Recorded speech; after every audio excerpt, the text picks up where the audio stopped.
According to the Constitution of Kenya, the responsibility ya kupitisha, ya kufanyia amendment ya finance bill haiko katika mikono ya Senate, iko katika mikono ya National Assembly. The proposals that are being made for purpose of amending the finance bill, members of the National Assembly must listen to it. This country is not going away. If you wanted to build a project in a period of 3 years, and it is forcing you to tax mwananchi more, there's nothing wrong in you spreading it out.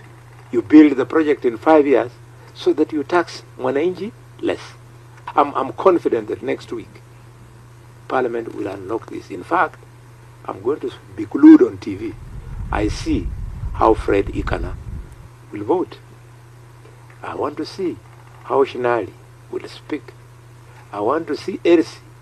If Ersi Muhanda is truly who she says she is, she should now live beyond politics of skirts, wearing skirts and being fit in skirts.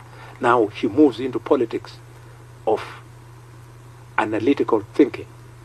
I'm waiting to see that Peter Salasia will move out of TikTok and push the agenda of the people.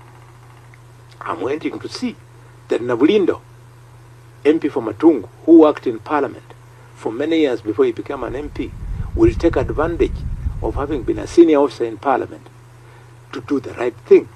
I'm waiting to see Aseka Miradi, who I hear has some training in accounts, to emerge, and we see him.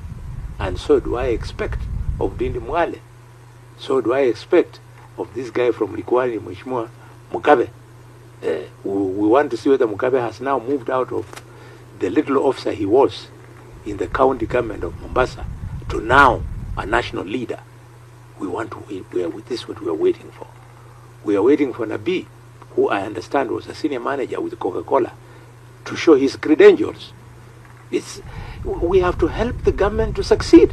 We have to help the president to succeed. And we do so by making informed debate and informed voting on the floor of the House.